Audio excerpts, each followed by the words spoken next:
Hey traders, Parker here with another indicator. Today I've introduced you to the channel buying and selling pressure indicator. It's a free indicator. Just look in the description and you can download it or use the link in the description to copy and paste it in Thinkorswim. All you have to do is go up here to the setup, open shared item and paste it here. Or if you're unfamiliar with pasting in Thinkorswim, once you copy the link from the internet, you'll just press Control V and it'll paste it there. But for the most part, it's based off of the channel indicator that's built into Thinkorswim.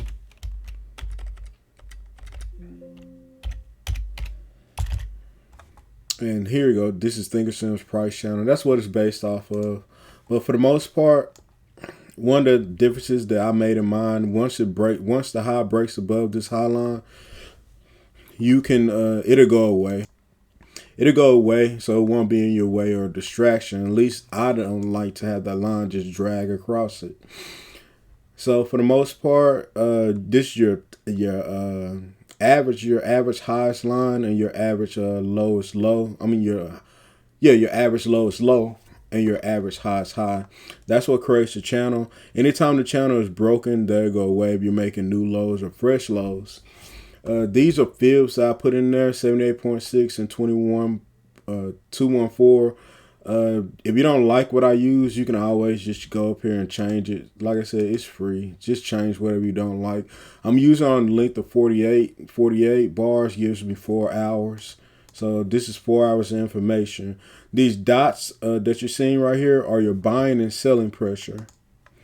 In this indicator, the buying and selling pressure dots are coded to if you have a higher close, but selling pressure of the high minus low is greater than the close minus low. Well, I think I said that wrong.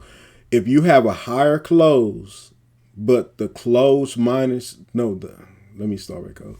If you have a higher close and your high minus your close is greater than your close minus your low, you'll get selling pressure dot, just like you got right here. This is selling pressure dot. This one right here is a buying pressure dot. So if you have a lower low and your close minus your low is greater than your high minus your close, then you'll get a buying pressure dot. And that's what you're seeing right here throughout this indicator. The thing that's making my bars change color is my average volume deviations.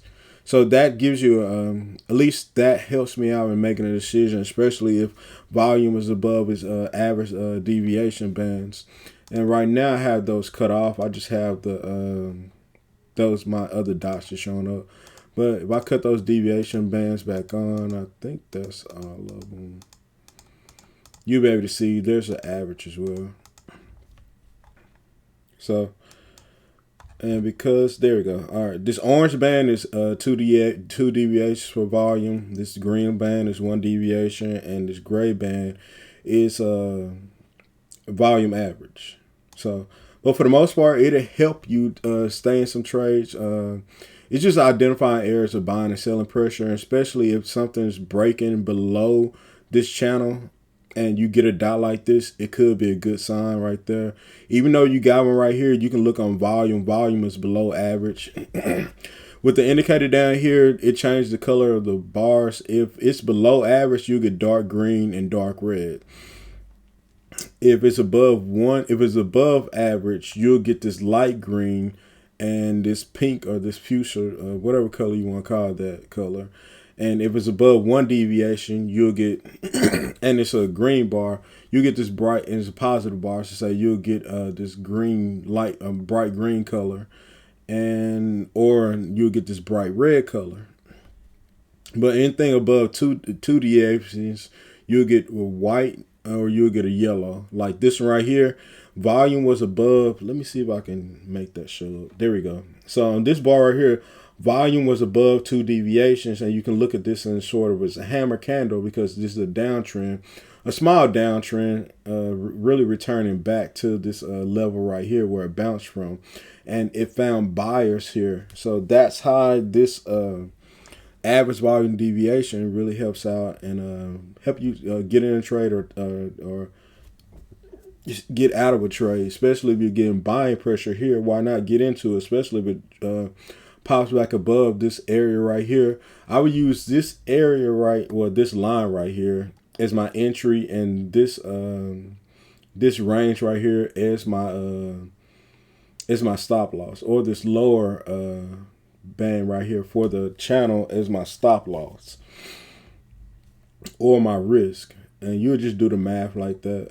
But that's some of the features of this indicator. You can see right now with the S&P 500 actually just going down on this day. So you can see there's immense amount of buying pressure on this candle right here. You can see this long lower wick, and this is probably the close right here, and this is the open. But this long lower wick just to show extreme buying pressure, but it couldn't get above the midpoint of the channel.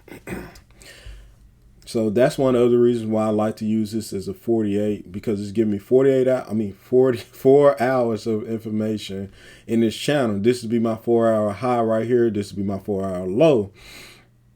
And you can see in the channel, it really obeys or really helps out with the channel. And one of the reasons why I like using the channel, because I don't necessarily like move averages. I want to know the high and the low of those time periods, and then I can gauge my risk from there, especially if I know this is the midpoint for this time period right here. So I know the stock needs to get at least above here to be positive, and anything below here is negative. But I can use the channel bands, or these field bands that are in here, as my areas of risk and reward. I can buy in here and get out here. So whatever this range is, that'll be my risk reward ratio. And it looks like it's probably going to be a 1-to-1. Maybe not, because this is 21, this is 0, this would be 50. So whatever 50 minus 21 is, and whatever 20 this range is, so that'll be your risk reward ratio. And you can see how price, even though it hit this band right here, this 78.6 band, it kind of just stayed with it. And when it did get back to the 50 of the channel, or the midpoint of the channel, it actually bounced back up. And you can see how you got selling pressure throughout this uptrend. You have this small downtrend or a small pullback, and you getting buying pressure. Then you get this pop up, and then you got hit with this selling pressure. And even over here, you got some selling pressure with buying pressure as well. So but you have to also look at the candles. And this is a bright green candle, so you can see there's a lot of volume right here. And you can look at this candle right here being your climax bar right here, or your buying climax, which pushed everything down from there, because people stopped buying and actually sellers stepped in. Even though price tried to move up, but you can see the amount of volume is below average. And you come back over here, you have a buying pressure dot right here, and you can see it's at this midpoint. So I would trust it, even though it doesn't have a lot of volume on this candle. My preceding volume right here is showing me that, hey, and this volume candle right here as well is showing me that, hey, it's buyers coming in. This is a higher close and another higher close. Even though you got lower close, look at the amount of volume compared to the other candles.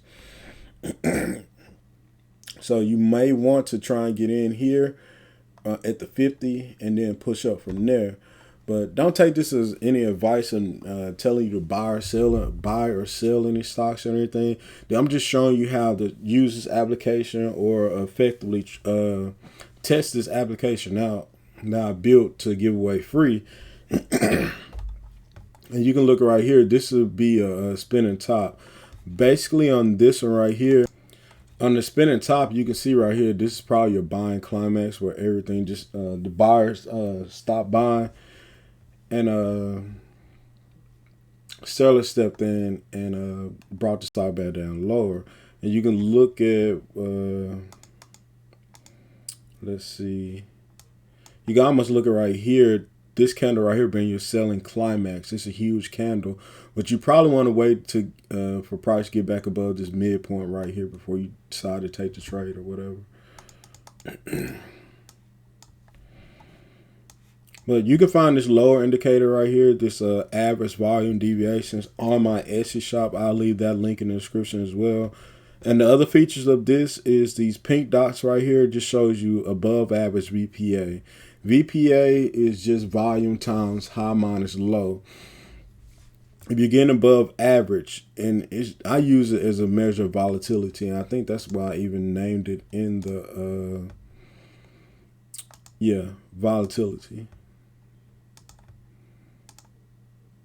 And those are my irregular bodies. If you're unfamiliar with my irregular bodies, that would be volume is above average, but the body of the candle is below average. And this irregular body right here, the body is above average, but volume is below average. And then you have the future volume. That's just those gray volume nodes. And that's for me, it works as a volume comparison indicator, because if you look right here, this volume node right here does not compare to this volume node at all. So you can say, hey, is it going to push up? I would say no, especially if it's comparing it to the past 12 bars. Nope. And then you just continue on down from there.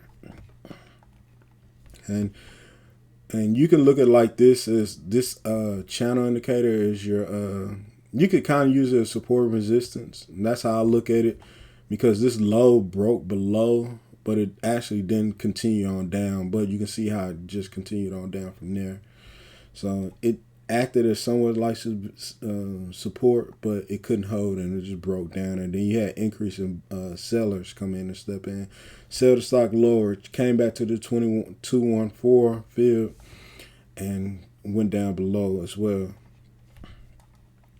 So that's the features of this free indicator. Just look in the description and the indicator is yours. I showed you in the beginning how to copy and paste it into Thinkorswim.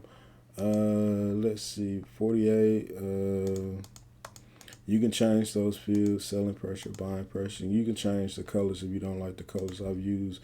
There isn't any globules in there. There's some leftover code that I need to get out of there. And you can also look at these buying and selling pressure dots as possible turnarounds within the stock. You can see right here, you had a massive amount of selling pressure come in, and you can see how the stock really didn't pick a point. It's kind of like stayed within this range of 21.4 and the mid 50, and then it finally broke above, but it didn't go anywhere, but to the 78.6, and then it just collapsed down from there. But this is going to be the end of the video. If you haven't already, please like and subscribe. And if you have any friends that are interested in other indicators, just let them know about the channel. And if you have any comments or you have any suggestions, leave them in the comment section and I'll look into them and I'll apply to you as soon as I can.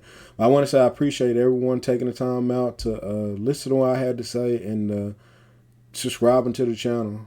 But I appreciate you guys. You guys have a great day. Be safe out there and God bless.